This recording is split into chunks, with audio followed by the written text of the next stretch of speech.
Wonderful. Thank you. I'd like to thank the family for inviting me this evening. So tonight I hope to talk about hiring top talent and share with you both my personal experience and then share with you some of the things that the company I work for, Intuit, is doing in order to hire top talent. So I start with sort of navigating the war for talent and what all is involved in that. And so many of you are entrepreneurs. I should actually ask, how many of you are involved in either interviewing or actually hiring folks for your respective companies? Just get a sense for that. Terrific. Okay. And then how many of you have not hired before? Okay. In your starting companies. Perfect. So I think it's probably, well, it's very exciting to, of course, start a new team. And there are lots of things you're probably thinking about, and I hope to cover some of, I think, the key components of hiring today. So it's got to be very exciting because it's fresh and new, and things are undefined. I would say it's probably also one of the most challenging and can create a lot of anxiety for each of you if you haven't gone through it and don't entirely understand all the potential implications involved with respect to hiring. And I hope to address some of that today. But if not, you should feel free, of course, to ask me after this quick presentation and or follow up with me online. I'm fairly accessible for those of you that have additional questions. So the three things I think I'd start with when you're thinking about hiring is first, don't underestimate the time it's going to take to hire talent.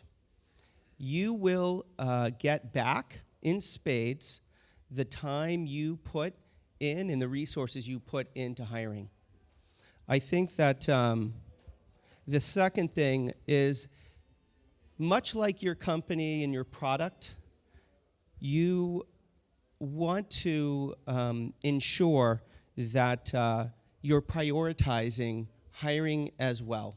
And I would probably tell you that you almost want to over-prioritize hiring. It might be more important than the strategy that you actually develop. And so as you're thinking about the talent war, make sure those are sort of the two things, the time and then ultimately your own personal commitment that you're going to put into it, which is ultimately ownership.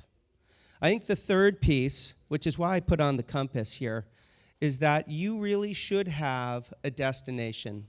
You should know where you're going, much like you know where you're going with your product, where you're going in terms of your strategy. You want to have the same kind of destination in terms of the people you plan to hire. And then the last piece is that you really need to understand how you're going to get there. Now, that all might sound a little ambiguous to everyone here, so I hope to peel back the onion and really share with you what that really means from a hiring perspective. So those three things, again, it's commitment to hiring, it's owning the outcome, and then that last thing is really having a destination. So I think first and foremost, you want to set, obviously, as it says here, set a high bar. I think that's super important. At Intuit in particular, we say we're not going to settle on talent. We're only going to hire the top 25% of the available talent pool of the people ultimately that we're interviewing. And so we look at a particular job, we will interview a number of folks, and we want to ensure that we are just doing that, hiring the top at least 25% for that respective area. I think the second thing when you're thinking about setting a high bar is you want to narrow in on what is most critical for the specific roles against which you're hiring. Setting a high bar doesn't mean a person has to be excellent in 10 or 15 different traits or capabilities or skills. Narrow in on what is most important for the specific roles that you're hiring, okay? So set a high bar. I want to say don't ever settle, and narrow in on what's most important, just from a starting point. So I want to talk a little bit about Intuit's assessment methodology and give you a sense for what that looks like at Intuit. We have something that we call Assess for Awesome. And in this process, what we have essentially done is developed a assessment method that models or mirrors, if you will, Intuit's attributes or value attributes. We want the entire experience to follow ultimately the brand of Intuit. And so what we really try to do is hire top talent quickly while creating a great experience. And those become essentially the three measures against our assessment method, which is quality, speed, and a great experience for the candidate. So what we'll do is take 4 people to interview. They will do about a 3.5 interview period of time, right? So they're going to interview over about 3.5 hours tops. And the first hour is really going to be a focus on what we call demonstration of craft. It's where a person demonstrates their skills. The second hour is a deeper dive into a person's sort of values and skills. And then that third piece is really with the hiring manager. And at the end of that hiring process, we're going to make a decision on whether or not to move forward. And that candidate, within 24 hours, is going to actually know whether or not we're moving forward as well. Before that person comes in for the interview, we also prep them on the kind of a demonstration of craft we want them to do. Often we'll give them a coding problem that we want them to work on. They'll come in and they'll work on presenting whatever that project is. In marketing or product management, we might give them a case study that they're going to work on. So they'll come in that first hour. It's something that they've prepared in advance of attending our interviews, and we're going to work with them on whatever that case study or demonstration of craft was, all of the interviewers, and then we break up into teams and then go through that process. What I put up here for all of you, so this is Intuit's process. It works for us, and I can spend a lot of time on it. What I would leave for all of you is that you want to create an assessment method. And that's what I meant when I first started off by saying you do want to have sort of a destination and a how. You have to create your own assessment method. It has to be relevant to your company, your business. And you want it to model and or reflect sort of the values or attributes that you hope that your company is going to exhibit. You also want to align it to your culture. When we talk about creating a great experience for everyone, we want to delight people. They're using our products. We want to delight them when they come in to interview. And so it's not really a grilling session for us. We want them to understand how we ultimately work together, how we collaborate. And so we're actually looking to create a great experience. I think the other component, of course, for a company like Intuit that you should also consider is that any candidate that comes to interview is either a customer or a potential customer down the line, and we treat our candidates essentially as if they are customers. And it's something else that you might want to consider depending on the kind of business that you're building. So this is why I say ultimately align right to your business needs. I think the last piece, what I have up here is adopt and go. We've rolled out what we call Assess for Awesome throughout the company, and we basically have 100% adoption.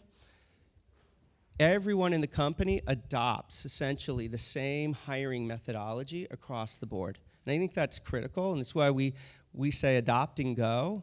There might be some disagreement about what the assessment methodology was at one point in time, but today everyone has adopted and everyone implements. And it's what we call an equitable process ultimately across the board. It's consistent for everyone, and everyone knows how to essentially interview within that process. So the takeaway for everyone here is create a system, an assessment methodology that mirrors the company you're trying to build, right? And from a brand perspective, so whether your process be agile or fast, much like your business, whether you're creating a great experience, and that's what you hope that your company will reflect. That's what you want to think through.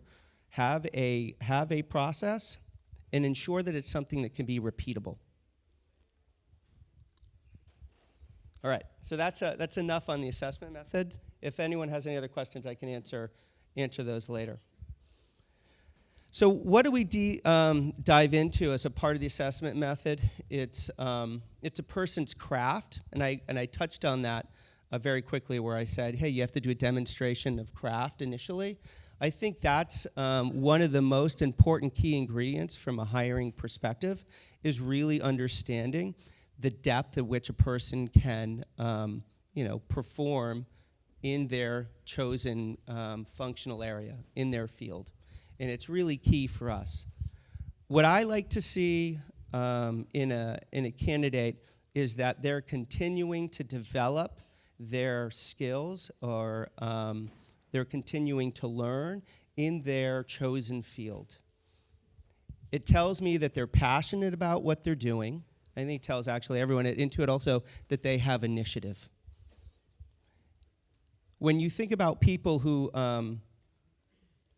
make it into a symphony, and you learn, if you've ever learned about anyone, I guess, that's ever made it into an orchestra or symphony, you know that they will practice for hours every day, even though they've made it, right? So you know that they've been good enough to make it, but yet they continue to practice. That's kind of how I think about a person who owns their craft in their respective field. And that's what I think you want to assess for and truly understand, right? How are you continuing to hone and develop your skills?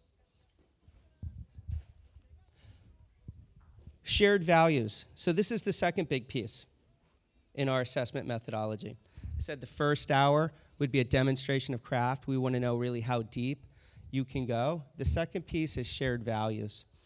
Now, what I've shared with you up here is Intuit's values. So the second piece of our assessment is not trying to assess whether or not a person exhibits, all 8 of Intuit's values. We will narrow on a handful of them, but we want to know that there are certain values and or skills that they exhibit. And I think that's going to be important for you as you think about the organization that you're trying to build. I wouldn't say go after all of them, but you do want to narrow on a handful. So first, skills and capability, if you will, and then the second, really understand sort of the values, the behaviors, if you will, and the attributes that you want your organization to exhibit. So those are sort of the two major areas that I think that you really need from an assessment methodology. If you do that, I think a couple things happen. If you focus on skills, what you're going to do is build your organizational capability and depth. And if you're assessing on values, really what you're ultimately doing is building greater engagement within the team, as folks will build a common language and understanding of how they're supposed to operate. And in the end, what you get is higher degree of engagement. And what studies have demonstrated from an engagement perspective is higher levels of creativity and productivity, which is why values becomes really important as sort of an underpinning for any organization. All right. So as you've built your team, there's some things that start to happen. You'll hire a marketer or a product manager or a software developer, and they will become very, very great at their particular area and very focused. The issue becomes, as you become a bigger business, your business becomes a little more inefficient, and folks become a little more siloed in the work that they're doing. And I think you as leaders or just members of a team want to really try to break down barriers so that your organization can continue to be agile and nimble. And this is why I talk about sort of artificial barriers. At the end of the day, we're all just people, and you want to find ways really to work together. The values part that I talked about really will get people aligned around the mission and vision of the company and highly engaged, you want to maintain that. You don't want to lose that by having people get siloed and just focus in one area. So as much as possible, you want to break down artificial barriers that start to develop as you tend to grow your business. Now, you can call out different kinds of values that will allow you to break down those barriers, but it's really key to understand that they're artificial barriers. And the more you pull people together, the more diverse thought you're going to get, and ultimately more effective outcomes you'll get on things you're trying to solve. So commitment and passion, I think, are really, really important things that often get missed when people are interviewing. You'll go deep on a person's skills and or attributes. You'll go deep on sort of values and whether or not they're, if you will, a cultural fit or additive to your culture. But I think often what gets missed is really how committed and or passionate they are about the problem that your business is trying to solve. And what you want to do is spend some time talking about the mission or objectives of your particular group or your company and get a sense for how committed this individual is going to be and whether or not they, quite frankly, embrace and are enthusiastic about what you're trying to solve. Commitment and passion is going to be key, as it really is the fuel for how you accelerate as a business. The more committed people are, the more passionate that they are about what you're trying to accomplish, the more likely you are to overcome things in very poor times, because they're committed and they're looking for a solution. So this is another important part to, of course, to assess for. So finally, when I think about building teams, it's not about, we call it getting rock stars and building around one person. You are basically going to be hiring folks that have very different skill sets. In the case of this picture, whether they be playing a flute or a trombone or a violin, what's really important is that you're getting them to essentially play, right, at the same sort of speed. You want to ensure that they're, in tune, that you're ultimately playing the same off the sheets of music. You're really trying to bring them together so that they're harmonious. And I think that that's really important as you think about the teams that you're trying to build. Not everybody can be first chair. There's a second, third, and fourth chair. And you really have to think through the dynamics as you're pulling this team together. And with that, I think I'm done. So don't settle on talent. Really think through the process that you want to use. Have a destination in mind. Have an idea how you want to assess. Focus again on a person's craft, whether or not they have shared values, and then underneath that, right, how committed they are essentially to the cause or to the problem that you're trying to solve.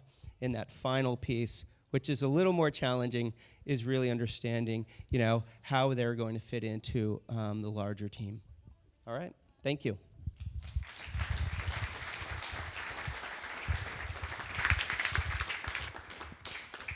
Oh, questions?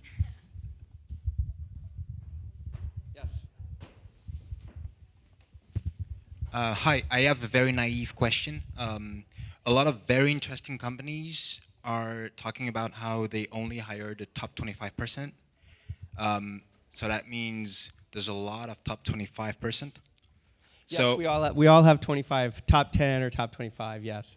Yep. I believe it's in good faith that it's said, but how do you actually manage to screen this top 25 tier, but at the same time be in par with what your needs are in terms of growth? Yes, yeah, it's a great question. I talk with a lot of different leaders in the Valley, and we all talk about a bar. Is there a bar? Every company has a quite frankly has a different bar. Very, very few companies have a hard measure on what that bar is. I didn't go deep into A for A, but we actually will assess performance of individuals. So I'll talk to you about the kind of the way we do it. I'm not going to get into the measures and things that we do in the back end on the performance. But not everyone's allowed to interview at Intuit. We take what we call awesome assessors. And these are folks that are in a particular functional area. So only specific software developers are allowed to interview. It's not a right, it's sort of a privilege to interview. And we take those that over time have demonstrated that they are most ideal for assessing talent. And they really are responsible for assessing whether or not individuals meet, I'll say, sort of the skills and capability expectations. And really the performance piece, I mean, really measuring whether or not they were 25%, really plays out over time based on the success and the performance of that individual. And then we're actually able then to go back and look at those individuals that were assessing them and interviewing them.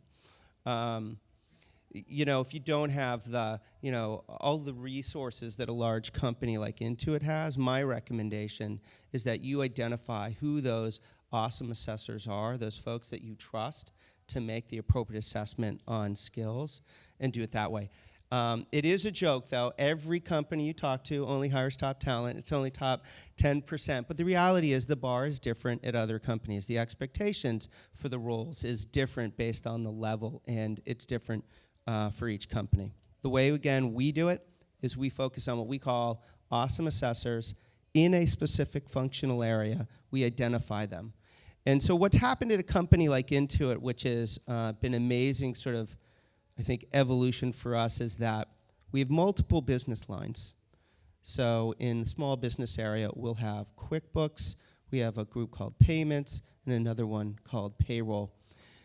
By using awesome assessors, there's a tremendous amount of trust that's been built up that these individuals that assess for this one thing, whether it be just product management or just marketing, is that if they're interviewing these individuals, there's absolute trust from hiring managers in these folks, even though they're not in the same business area.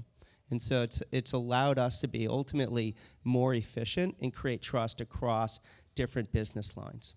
So I hope, does that answer your question? It does. Okay. Great. Hi. My question was, do you have a secret sauce to source great talents and make sure those guys are exposed to your job offers just before you select them? Yeah. There are a couple questions there, secret sauce and then to source. So I think that there are two things I think that are secret sauce for Intuit. Folks talk about the war for talent was lost and the candidates have won. And the reality is, certainly in Silicon Valley, if you're a great developer or product manager, you have lots of different opportunities in front of you. I suspect it's no different here in Paris. It's really important that you create a meaningful and impactful experience for top talent. That's not just about grilling them for an interview. It's about really trying to get to understand them personally, who they are as people, and giving them an opportunity to better understand your company and how you operate. And so we focus on creating a great experience. I think also part of that experience is the assessment method we have, which is pretty challenging. And it's not meant to be grueling, but it is challenging for individuals. And we believe that top players or top talent enjoy being challenged at the end of the day and find it really intriguing to be with us. But beyond that, I think we create a great experience. So I would say our assessment method, having a method, and creating a really great experience is key. On looking for talent, that's a whole different presentation and takes a lot more time. And I don't know if all the entrepreneurs in small have the resources that we do. We go very deep and I have an army of recruiters, so it's probably not fair, and they will go deep by functional area, right? And I have a team that works on just product management, a team that just works on front-end software development, a team that just works on back-end, and they build a network. They build networks of people, and they stay in touch with those folks until they're ultimately available, until they're willing to consider new opportunities.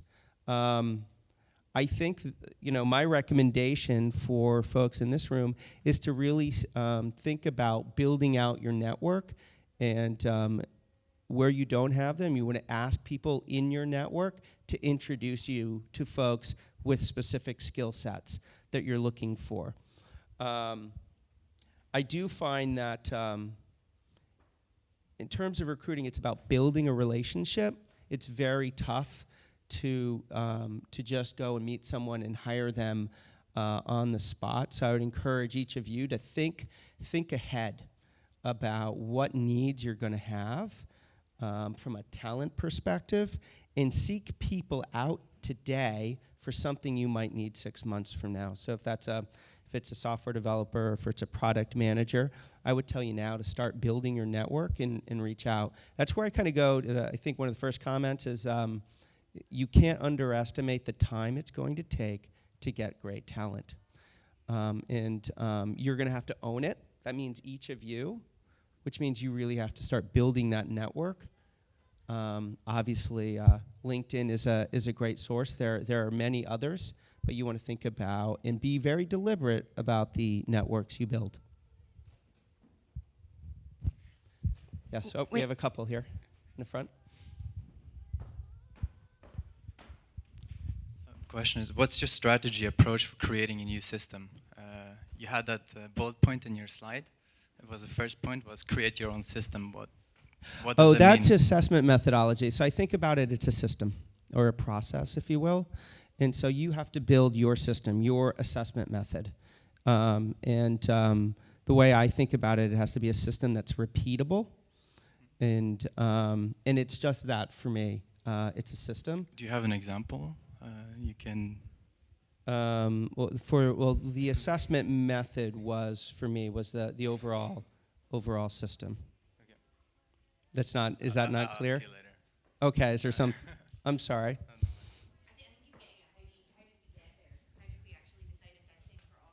Is it how did we get there? What's the strategy? What's the approach for creating such a system? What is the approach? Yeah. That's probably that's a bigger, it's a deeper conversation. So, but let me try to get there. So, just Intuit, I think, as a company, was extremely well managed.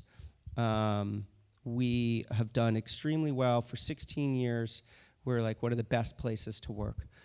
But in Silicon Valley, we're like literally surrounded by a company you've never heard of called Google. And a block or two down from us is another company you haven't heard of, LinkedIn. And less than a mile, or maybe it's 2 miles, I shouldn't say it's 2 miles away is like Facebook. We are competing with titans of the industry. They're household names. They've made movies about these companies, for God's sake. So, they have become sort of this vacuum for talent. And we really needed to be far more, I would say, competitive about the talent we were bringing in. And to be candid with you, I think we took our eye off the ball from a talent perspective. We were bringing in talent that wasn't really prepared for some of the shifts in technology. We were historically a desktop company, and as things shifted to the cloud, we were hiring talent that didn't necessarily line up to our future needs. At the same time, we're competing with the Facebooks, the Googles, the LinkedIns, and others who like literally surround us physically. We needed to come up with a new methodology that ensured we were bringing in talent that had the depth and expertise in particular technology so that we, too, could develop great cloud products and mobile products. And we had to develop an assessment methodology that ensured we had people that were aligned with our system. The way we got there, I didn't go into, is we actually tested our way into the assessment methodology. So each sort of piece of our assessment methodology, we tested with the business, and we brought in product managers who went through sort of, each element of the process, and we would, set up obviously measures. We had a hypothesis, and we would test in sort of what was the most ideal approach, which is ultimately where we landed.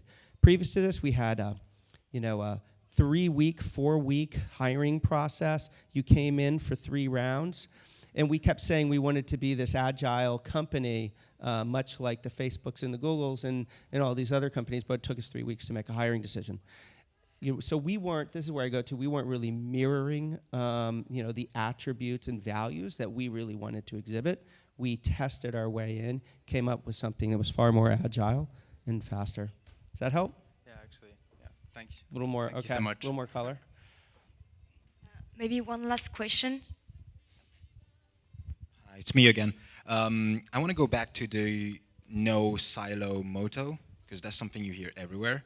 Yeah. Let's say you have an excellent manager in some tech-related field, and she's doing a tremendous job with her team. And at the same time, you have an excellent marketing manager, and she's doing an excellent job with her team. And you need the 2 of them to work together, but they don't because they're so focused on their job that they don't. And you can't really blame them for that because they're really efficient at what they do. So how do you actually break the silos? I mean, from a very go-to strategy, operational point of view, what are your tips and tricks? So I have thoughts about how you literally bring them in, but I actually would engage everyone here and I'd love to gain your thoughts.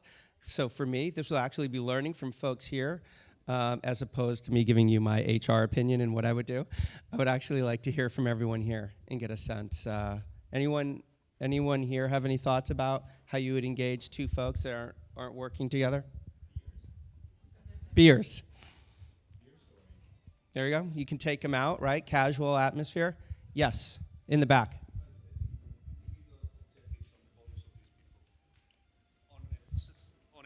Can you? By setting individual objectives on the bonus of these people, linking my strategy towards the objectives that I have of the incorporation. Have them both share their objectives. Is that right? Yeah. Okay, Yeah. Great. Anyone else? Set up a cross-functional team around a given product or feature. Sorry. I was saying you set up a cross-functional team around a given product or feature. Terrific. Yeah. Anyone else? I think all of these are great ideas. For businesses that aren't successful, it's rare that you don't have really talented, brilliant people. What tends to happen, though, is just that it's not always bringing people together. They tend to be, I don't want to say dysfunctional, but not as collaborative as they need, and you're not bringing, the diversity of thought together to, work through issues. Typically, but it may not always be the case, typically it's a sort of speed to trust and understanding of what's happening.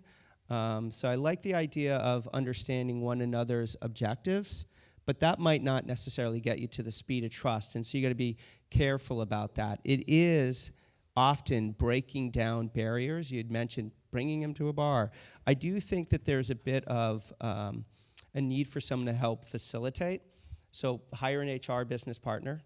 I'm kidding, but someone to facilitate, obviously, certain discussion. If you can get a person to be somewhat vulnerable and share sort of what they're going through and what their needs are, typically, and you're facilitating that, you can bring them together. I think there are lots of other techniques that were shared, I think, that are worthwhile, but I think that's what happens to many of us is we get buried with work, and we tend to sort of, put our blinders on and just try to get our work done.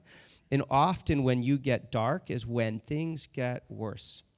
And so creating an OpMech, different kinds of meetings, functional groups, having someone facilitate something, I think are important. You know, a lot of what we've done at Intuit to get through this, we call it sort of boundaryless leadership, is we've created OpMechs within communities. So the PM communities on multiple different products, they come together to communicate about what their priorities are and what things are happening.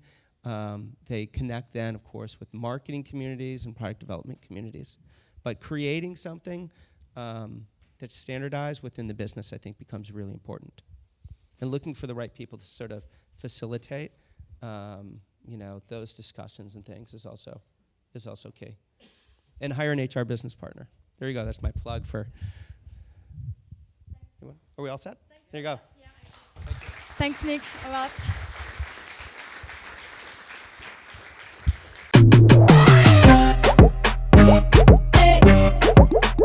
Que